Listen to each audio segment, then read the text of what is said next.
আমি আবার ক্লান্ত পথচারী, এই কাঁটার মুকুট লাগে ভারী। গেছে জীবন দুদিকে দুজনারি, মেনে নিলেও কি মেনে নিতে পারি? ছুতে গিয়েও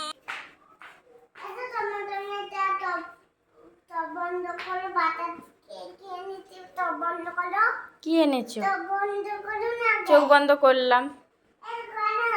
ও মা গো, আমার জন্য আনারস এনেছো, থ্যাংক ইউ। এইদিকে দেখো সব খেলনা ছড়িয়ে ছিটিয়ে রেখেছে, সারাক্ষণ শুধু ফোন আর ফোন দিয়ে বলা হয়েছে খেলা কর, কোনো ফোন দেওয়া হবে না। দিয়ে এই যে খেলনাপাতি বের করে এখন একটু খেলছে। চাটা বসিয়েছি আর কারেন্টটা চলে গেছে, সেই জন্য দেখো ইন্ডাকশানটা মানে ঢাকনাটা খোলা আছে, ইন্ডাকশানটাই বসিয়েছি আর কারেন্টটা চলে গেছে। তো সেই জন্য গ্যাসে বসালাম। এখন বাজে 3:35। তো ঐশী আজকে সকাল থেকে একবারও লিকার চা খায়নি। একবার খেয়েছিল এইটুকু, মানে আমার চায়ের কাপের নিচে যেটা ছিল একটু, সেইটা খেয়েছিল। তো আর সময়ও হয়নি বলতে আজকে ওষুধটা খাওয়া নিয়ে খুব বায়না করেছে, মানে 1 ঘন্টা ধরে। তো সেই জন্য না আর কিছু খাওয়াতেই পারিনি। তারপর একটা ডিম ভাজা খেয়েছিল, বাস ওইটুকুই। তারপরে দুপুরে অনেক কষ্ট করে জোর করে আজকে ভাত খাইয়েছি। কি বলো তো, ওর ঠাম্মি এসেছে, ওর আবদার বেড়ে গেছে, মানে সব কিছুতেই বায়না, যেটাই হচ্ছে ঠাম্মির কাছে ছুটে চলে যাচ্ছে, যা হয় একটা ছোট বাচ্চা। তো সেই রকমই। তো এখন চা বসিয়েছি, মনে পড়ে গেছে আচমকা যে তুই তো চা খাসনি আজকে, সেই জন্য চাটা করছি। তো ওকে চাটা দেবো আর আমরা দুজনে চাটা খেয়ে নেব এখন। বলো, এখন আমাকে বেটু বেটু চিৎকার করছে। কি বলছো? ওরে বাবা রে, আয় রে বেটু, দাঁড়াও কি বলছে শুনে আসি। কি করেছো আমার জন্য? কি করেছো? চিচি ভাত রান্না করেছো? চিচি চিচি ভাত? ও মা গো, দাও খেয়ে নি। কি টেস্টি। মা খাইয়ে দেবে? দাঁড়া, আমার চাটা পড়ে যাবে, একে বন্ধ করে আসি। আচ্ছা আচ্ছা। বলো তো, সকাল থেকে বলছি না ওষুধ খাওয়া নিয়ে এত ঝামেলা হয়েছে, সকাল থেকে আর একবারও ভিডিও করতে পারিনি। তো সেই জন্য এখন দেখতেই পাচ্ছ 3:40 বাজে, এখন ভিডিওটা চালু করেছি। মানে আচমকা মনে হচ্ছে কালকে কি ভিডিও শেয়ার করব তোমাদের সঙ্গে। তো সেরকম কিছু ভিডিও আজকে শেয়ার করতে পারবো না। তো এরপরে যা যা হয়েছে সেগুলোই শেয়ার করব। তো বকবকানি শুনতে থাকো, পাশে থেকো তোমরা। যেভাবে তোমরা আমাকে সাপোর্ট করছো, সত্যি খুব কৃতজ্ঞ তোমাদের প্রতি আমি। তো চলো এইভাবে সঙ্গে থাকো, আমার মেয়ের পাশে থাকো। হ্যাঁ, তোমার কে বোন? তোমার ফোন আমি জানি না তো, ওখানে কোথায় আছে দেখো।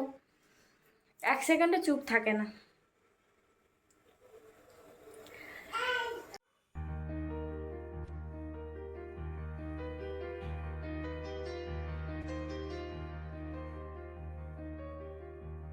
চল রাস্তায় সাজি ট্রাম লাইন আর কবিতায় শুয়ে কাঁপলে, আহা কত সুন্দর তুই ধর। দেখো এখানে একটু বেসন পেঁয়াজ দিয়ে মাখিয়ে নিয়েছি, একটু পকোড়া করব। মানে ঐশীর ঠাম্মি ঐশী অনেকক্ষণ মানে ভাত খেয়েছে, সে 1টার সময়। তো ভাবলাম কি দিয়ে মুড়ি দেবো, তো সেই জন্য ভাবলাম একটু পেঁয়াজি ছাকি। আর কি বলো তো, সব থেকে বড় ভুল কোথায় হয়ে গেছে জানো তো? মানে আজকে সকালে ঐশীকে বলেছিলাম, মানে ঐশী আমাকে বলছিল যে সিঙ্গাড়া খাবো, আজ কদিনই বলছে। তো সেই জন্য ওর বাবাকে বললাম, ওর বাবা বললো আমি বাড়ি আসার সময় নিয়ে আসবো। বলার পরেও আমি ভুলে গেছি জানো তো, তারপরে আমি পেঁয়াজি ছেঁকে নিয়েছি। আর এদিকে দেখতে পাচ্ছ পেঁয়াজিগুলো মানে পকোড়াগুলো ছাকছি, আর ঐশী বায়না করছে আমি কোলে থাকবো। মানে যখনই আমি রান্না করি তোমরা দেখোই যে ও সবসময় না আমার কোলে উঠে থাকে। এইটাই মানে খুব অসুবিধে হয়, অন্য কিছু না, কেউ ডাকলেও ও যাবে না, এই রকম এত দুষ্টু। তো সে যাই হোক, ওকে কোলে নিয়েই ছেঁকে নিচ্ছি। আর এদিকে দেখো সব আমার ভাজা হয়ে গেছে। তো এখন ঐশী ঠাম্মিকে একটু মুড়ি দেবো, আর আমি একটু পরে খাবো সন্ধে দিয়ে এসে। আর ঐশীকেও দুটো দেবো। আর ঐশীকে একটু বিকেলবেলায় চিড়ে সেদ্ধ খাইয়েছি জানো তো।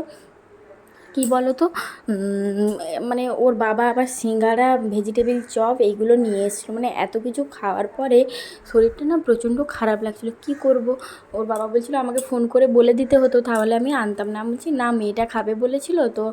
মানে আমি না ওই ঠাম্মিকেও বলিনি যে আমি পকোড়াগুলো ছাকছি। আমার ভাবলাম যে এই করে নিই, তারপরে একবারে মুড়ি দিয়ে নিয়ে যাবো। তারপরে আমাকে বলছে যে আনবে বলেছিল তো, তখন আমি বলছি হ্যাঁ ঠিক তো। মানে এখন তোমরা বিশ্বাস করবে না, সব কিছু এত তাড়াতাড়ি ভুলে যায় না, কি বলবো। আর এদিকে দেখো আনারস এনেছিল, আনারসটা কেটে রেখেছি, এটা এখন ফ্রিজে রেখে দেবো। তো ওর বাবা এলে তারপর সবাই একসঙ্গে খাবো। আর একটা টেস্ট করে দেখেছি আমরা, এত মিষ্টি। কি নেব গো? চেয়ার কত করে গো দিদি? 20 টাকা? অত টাকা তো আমার কাছে নাই গো। কি দেখেছ? তুমি কি আমার ঘরে চুরি করতে এসেছিলে? টাকা দেখলে কি করে? ও মা, তোমাকে আমি বুড়িমা বলে ডাকি? হ্যাঁ বুড়িমা। দিদি বলে ডাকবো? ও দিদি, আমার কাছে তো 20 টাকা নাই, 5 টাকা আছে, নিবে গো? চেয়ারটা দাও না গো। না আর নাই। হ্যাঁ, হাই হাই হাই হাই। ও দিদি, তোমার চেয়ার তো পড়ে গেল গো, কি হবে? কি ভারী? দিদি, চেয়ারটা তাহলে 5 টাকায় দিয়ে যাও। এখন জানো 9টা মতো বাজে, মানে 9টা 10 বাজে। ঐশীকে বললাম তোকে আজকে আর ভাত খেতে হবে না, ও না চিড়াই সিদ্ধ খেয়েছিল তো, তারপর পকোড়াও খেয়েছিল, পেটটা না ফুলে আছে, আজকে সকাল থেকে পটিও করেনি, সেই জন্য পেটটা একটু ফোলা ফোলা লাগছে। সেই জন্য ওকে বললাম যে তোকে কিছু খেতে হবে না, তুই শুয়ে যা। তো ঘুমোয়নি, এখানেই বদমাইশি করছে। আজকে দেখো আলু সেদ্ধ ভাত, আর কিছু আজকে বানাইনি জানো তো। তো চলো, ভিডিওটা যদি ভালো লেগে থাকে লাইক কমেন্ট করো, যারা নতুন দেখছো সাবস্ক্রাইব করে দাও, পাশে থেকো, এটাই বলবো। মেয়েটার পাশে থেকো, ভালোবাসা দাও, খুব ভালোবাসা তোমরা দিচ্ছ, তো সেই জন্য তোমাদেরকে অনেক অনেক ভালোবাসা। চলো আজকের মতো টাটা।